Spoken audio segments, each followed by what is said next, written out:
तो चलिए आज की गुत्थी सुलझाते हैं। एक तरफ है गूगल जो कहता है कि भाई इंसानों के लिए लिखो, इंसानी अनुभव वाला कंटेंट बनाओ।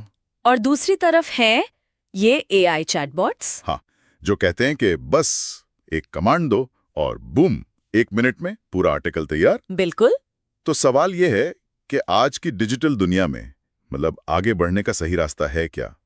क्या हम गूगल के एसईओ नियमों को पकड़ कर बैठें या फिर एआई की जो ये रफ्तार है उसे अपनाएं? और ये सवाल हर बिजनेस ओनर, हर मार्केटर, हर क्रिएटर के दिमाग में घूम रहा है। सही बात है।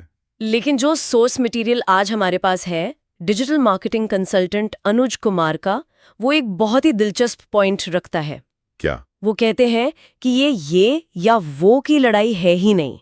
असली खेल तो इन दोनों को मिलाकर एक ऐसी स्ट्रैटेजी बनाने में है जो लंबे समय तक चले। अच्छा, मतलब ये गूगल वर्सेस एआई नहीं बल्कि गूगल एंड एआई है, एक जुगलबंदी। एग्जैक्टली, जुगलबंदी। मुझे ये पसंद आया।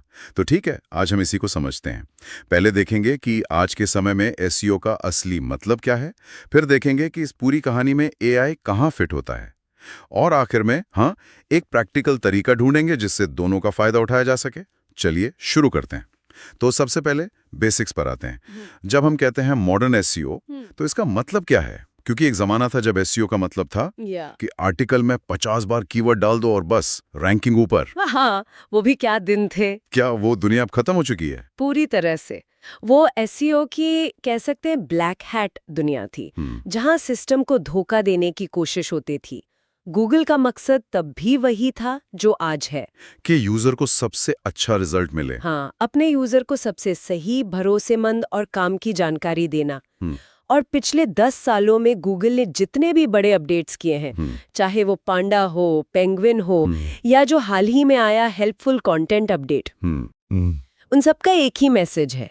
वो कंटेंट जो इंसानों को ध्यान में रखकर बनाया गया है, वो हमेशा उस कंटेंट से जीतेगा जो सिर्फ सर्च इंजन के लिए बनाया गया है। ठीक है, ये बात समझ आती है। तो अगर हमें गूगल के लिए नहीं, इंसानों के लिए कंटेंट बनाना है, तो गूगल किन चीजों पर ध्यान देता है? मतलब उसे कैसे पता चलता है कि ये कंटेंट अच्छा है या नहीं? हाँ, तो सोर्स में इसके कुछ मेन स्तंभ बताए गए हैं, और सबसे पहला और सबसे जरूरी है सर्च इंटेंट। सर्च इंटेंट यानी खोजने के पीछे का इरादा। बिल्कुल। इसका मतलब ये है कि गूगल अब सिर्फ आपके लिखे हुए शब्दों को नहीं पढ़ता, वो ये समझने की कोशिश करता है कि यूजर जब ये शब्द टाइप कर रहा था तो उसके मन में क्या चल रहा था, उसे असल में क्या चाहिए। कोई उदाहरण दे सकती हैं? बिल्कुल। मान लीजिए कोई सर्च करता है प्रेगनेंसी में सबसे अच्छी डाइट। अब उसे सिर्फ एक लिस्ट नहीं चाहिए जिसमें लिखा हो पालक खाओ, सेब खाओ। नहीं, उसे सलाह चाहिए। उसे सलाह चाहिए, उसे रीअश्योरेंस चाहिए, उसे ये जानना है कि क्या सुरक्षित है और क्या नहीं। जो वेबसाइट इस गहरे इरादे को समझकर जवाब देगी, गूगल उसे ऊपर रखेगा, ना कि उस वेबसाइट को जिसने बस कीवर्ड्स भर दिए हैं। ओके, तो पहला नियम है यूजर के दिमाग को पढ़ो। ठीक है, इसके बाद आता है EEAT, जिसके बारे में बहुत बात होती है। ये क्या भला है? EEAT का मतलब है एक्सपीरियंस, एक्सपर्टीज, ऑथोरिटेटिवनेस और ट्रस्टवर्दीनेस। अनुभव, विशेषज्ञता, प्रामाणिकता और विश्वसनीयता। ये तो भारी भरकम शब्द है। आसान भाषा में ये गूगल का तरीका है ये पूछने का कि भाई जो तुम ये ज्ञान दे रहे हो, क्या तुम्हें इस बारे में कुछ पता भी है? लेकिन एक मिनट, गूगल को ये कैसे पता चलता है कि किसी लेखक को अनुभव है या नहीं? क्या वो हमारा लिंक्डइन प्रोफाइल चेक करता है? ये सुनने में बहुत सब्जेक्टिव लगता है। ये एक बहुत अच्छा सवाल है। देखिए, गूगल सीधे सीधे आपका बायोडाटा नहीं पढ़ता, लेकिन वो कई सिग्नल्स को जोड़ता है। जैसे क्या लेखक का नाम आर्टिकल पर साफ साफ लिखा है? क्या उस लेखक ने इसी विषय पर और भी आर्टिकल्स लिखे हैं? क्या दूसरी भरोसेमंद वेबसाइट्स उस लेखक या वेबसाइट का जिक्र करती हैं? अनुभव दिखाने का मतलब है कंटेंट में असली केस स्टडीज डालना, उदाहरण देना, या ऐसी बातें बताना जो सिर्फ वही इंसान बता सकता है जिसने वो काम असल में किया हो। समझ गया। तो ये सिर्फ दावा करने के बारे में नहीं है बल्कि सबूत देने के बारे में है। ठीक है, और इसके अलावा भी कुछ है जैसे वेबसाइट की स्पीड वगैरह? हाँ, वो भी जरूरी है। उसे कहते हैं यूजर एक्सपीरियंस। क्या आपकी वेबसाइट मोबाइल पर ठीक से खुलती है? क्या वो बहुत धीरे लोड होती है?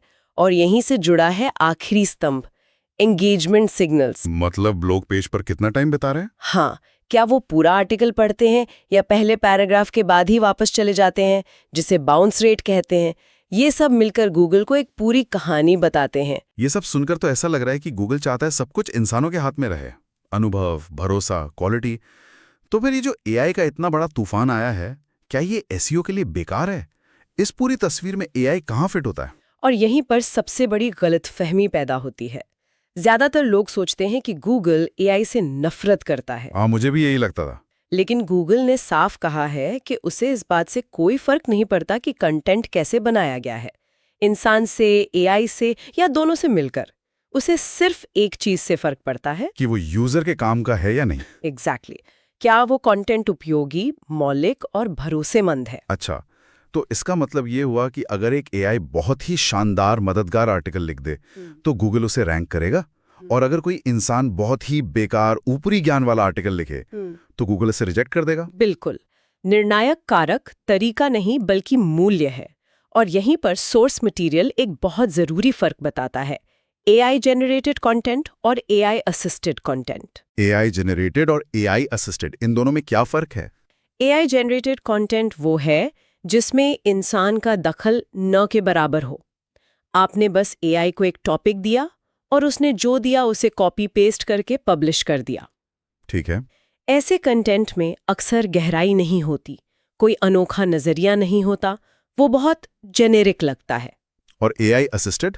एआई असिस्टेड कंटेंट में इंसान ड्राइवर की सीट पर होता है। यहाँ एआई एक को पायलट की तरह है। इसे ऐसे समझिए, अगर आप एक शेफ हैं तो एआई एक फूड प्रोसेसर की तरह है।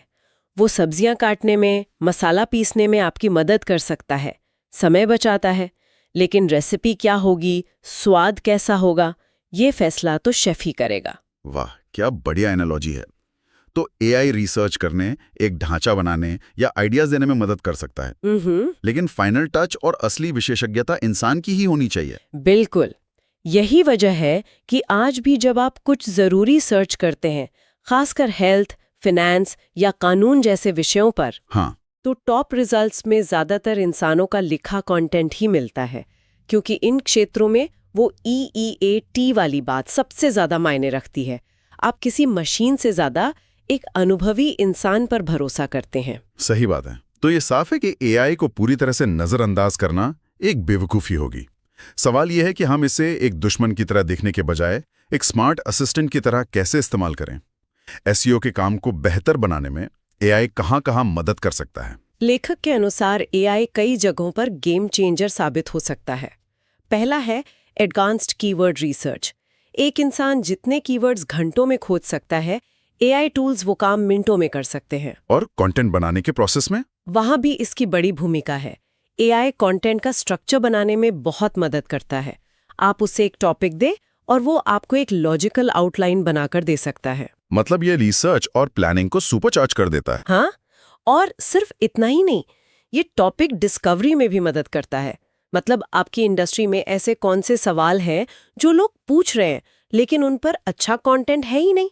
और सबसे रोमांचक है predictive trends. Predictive trends. AI data का विश्लेषण करके ये अनुमान लगा सकता है कि आने वाले महीनों में लोग क्या सर्च करने वाले हैं। ये तो कमाल है, लेकिन यहाँ एक खतरा भी है। अगर सब कुछ एआई ही बता देगा तो फिर इंसान की क्या जरूरत है? जरूरत है, और सबसे बड़ी जरूरत है। सोर्स एक चेतावनी देता है, रणनीति हमेशा इंसान की होनी चाहिए। एआई आपको डेटा का पहाड़ दे सकता है, 100 सुझाव दे सकता है, लेकिन आपके बिजनेस के लक्ष्य क्या हैं, आपके ऑडियंस कौन है, इन सब को समझकर सही दिशा चुनना इंसान का ही काम है। एआई एक शानदार जीपीएस है, लेकिन मंजिल आपको ही तय करनी है। तो फिर एक सफल फॉर्मूला क्या हो सकता है? इन सब बातों को मिलाकर एक प्रैक्टिकल प्लान कैसे बनाया जाए? यहाँ लेखक एक बहुत ही दिलचस्प 6 स्टेप का फ्रेमवर्क देता है, और इसकी खास बात ये नहीं है कि इसमें क्या करना है, बल्कि ये है कि किस क्रम में करना है। अच्छा, ये इंटरेस्टिंग है। बताइए क्या है वो फ्रेमवर्क? ज्यादातर लोग एआई से शुरू करते हैं। हाँ, चलो एआई से एक आर्टिकल लिखवाते हैं। लेकिन ये फ्रेमवर्क कहता है नहीं, एआई आपका तीसरा या चौथा स्टेप है। पहला स्टेप हमेशा इंसान से शुरू होता है। सर्च इंटेंट को समझें, अपने ऑडियंस की जगह खुद को रखकर सोचें। ठीक है। स्टेप 2? दूसरा स्टेप, रिसर्च और ड्राफ्टिंग के लिए एआई का इस्तेमाल करें। शुरुआती आइडियाज और स्ट्रक्चर के लिए। और तीसरा, जो शायद सबसे जरूरी है, बिल्कुल, उसमें अपनी असली विशेषज्ञता डालें, अपने अनुभव, अपनी केस स्टडीज, अपने अनोखे उदाहरण। यही वो चीज है जो आपके कंटेंट को दूसरों से अलग बनाएगी। और फिर उसे ऑप्टिमाइज करना और शेयर करना। हाँ, चौथा स्टेप है यूजर्स के लिए ऑप्टिमाइज करना, पांचवा उसे रणनीतिक रूप से शेयर करना, और छठा एनालिटिक्स से प्रदर्शन को मापना और सुधार करना। ये फ्रेमवर्क इसलिए दमदार लगता है क्योंकि ये किसी एक को चुनने के बजाय दोनों की ताकत का इस्तेमाल करने पर जोर देता है। ये कहता है कि दिमाग इंसान का हो और मेहनत में मदद मशीन करें। चलिए अब थोड़ा भविष्य की तरफ देखते हैं। एक और बड़ा बदलाव जिसकी तरफ सोर्स इशारा करता है वो ये है कि अब सर्च सिर्फ गूगल पर नहीं हो रहा है। लोग सीधे इंस्टाग्राम, यूट्यूब और फेसबुक पर भी सर्च कर रहे हैं। इसे सोशल कॉमर्स कहा गया है। हाँ, और ये बहुत बड़ा बदलाव है, खासकर यंगर जनरेशन के लिए। उन्हें अगर कोई नया फोन खरीदना है तो वो गूगल पे सर्च करने के बजाय शायद यूट्यूब पर अपने पसंदीदा टेक रिव्यूअर का वीडियो देखेंगे। सही है। या ड्रेस खरीदनी है तो इंस्टाग्राम पर देखेंगे। बिल्कुल। तो इस नई दुनिया में एआई की क्या भूमिका होगी? बहुत बड़ी। एआई ही इन प्लेटफॉर्म्स को चला रहा है। वो आपके पिछले व्यवहार के आधार पर आपको पर्सनलाइज सुझाव देता है। वो चैट बॉट्स के जरिए आपके सवालों के तुरंत जवाब देता है। जो बिजनेस अपने एसईओ को सोशल मीडिया पर मौजूदगी के साथ जोड़ पाएंगे, लेखक के अनुसार वो अगले दशक में राज करेंगे। लेकिन एआई से एक नई समस्या भी तो पैदा हो रही है, कंटेंट सैचुरेशन। ओ बिल्कुल। मतलब कंटेंट की बाढ़ आ गई है। जब कंटेंट बनाना इतना सस्ता और आसान हो गया है तो हर रोज लाखों आर्टिकल पब्लिश हो रहे हैं। इस भीड़ में कोई हमें नोटिस कैसे करेगा? ये आज के क्रिएटर्स के लिए सबसे बड़ी चुनौती है। इस कंटेंट के महासागर में अच्छा कंटेंट भी खो जाता है। बनाना जितना जरूरी है, उसे सही लोगों तक पहुंचाना उससे भी ज्यादा जरूरी हो गया है। तो क्या इसका कोई ज्यादा भरोसेमंद समाधान आने वाला है? क्योंकि सिर्फ किस्मत के भरोसे तो बिजनेस नहीं चलाया जा सकता। हाँ, और शायद ये इस पूरी चर्चा का सबसे उम्मीद जगाने वाला हिस्सा है, एआई ड्रिवन प्रिडिक्टिव एनालिटिक्स। ये क्या है? सुनने में तो बहुत भारी भरकम लग रहा है। इसे आसान भाषा में समझते हैं। कल्पना कीजिए कि आप कोई आर्टिकल पब्लिश करने वाले हैं और पब्लिश बटन दबाने से पहले ही एक सिस्टम आपको बता दे कि इस आर्टिकल के वायरल होने की कितनी संभावना है। अरे, ये किस तरह के ऑडियंस को पसंद आएगा और इसे किस प्लेटफॉर्म पे शेयर करने से सबसे ज्यादा फायदा होगा। ये तो गेम चेंजर जैसा लगता है। मतलब अंदाजा लगाने के बजाय डेटा के आधार पर फैसले लेना। बिल्कुल। एडवांस्ड एआई सिस्टम्स अब यही करने लगे हैं। वो आपके कंटेंट का विश्लेषण करते हैं, उसका इमोशनल टोन क्या है, कीवर्ड्स कितने कॉम्पिटिटिव हैं, उसकी लंबाई कितनी है, और इन सब के आधार पर उसके प्रदर्शन का अनुमान लगाते हैं। इससे कंटेंट बनाने का पूरा तरीका रिएक्टिव से प्रिडिक्टिव हो जाएगा। वाह! आप वो कंटेंट बनाएंगे जिसके सफल होने की संभावना पहले से ही ज्यादा हो। तो चलिए इस पूरी चर्चा को समेटते हैं। जो बात साफ समझ में आ रही है वो ये है कि ये बहस ये गूगल बनाम एआई की कभी थी ही नहीं। कभी नहीं थी। भविष्य उनका है जो दोनों को समझते हैं और दोनों का सही तरीके से इस्तेमाल करना जानते हैं। एकदम सही। संतुलन ही यहाँ सबसे बड़ा फायदा है।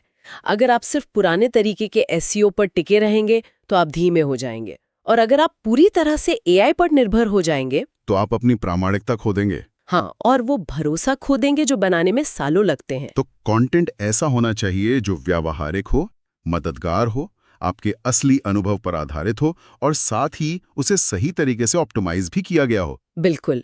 एआई को एक शक्तिशाली सहायक के रूप में इस्तेमाल करना है, ना कि इंसानी बुद्धिमत्ता के विकल्प के रूप में। उसे को पायलट बनाना है, पायलट नहीं। क्योंकि दिन के आखिर में लोग एल्गोरिदम से नहीं जुड़ते, लोग लोगों से जुड़ते हैं। बिल्कुल। विश्वास और कनेक्शन, ये आज भी सबसे जरूरी चीजें हैं। और यहीं पर सोर्स हमें एक बहुत गहरे विचार के साथ छोड़ जाता है। एक लाइन है, टेक्नोलॉजी विकसित होती है, विश्वास नहीं। अलग बनाएंगी।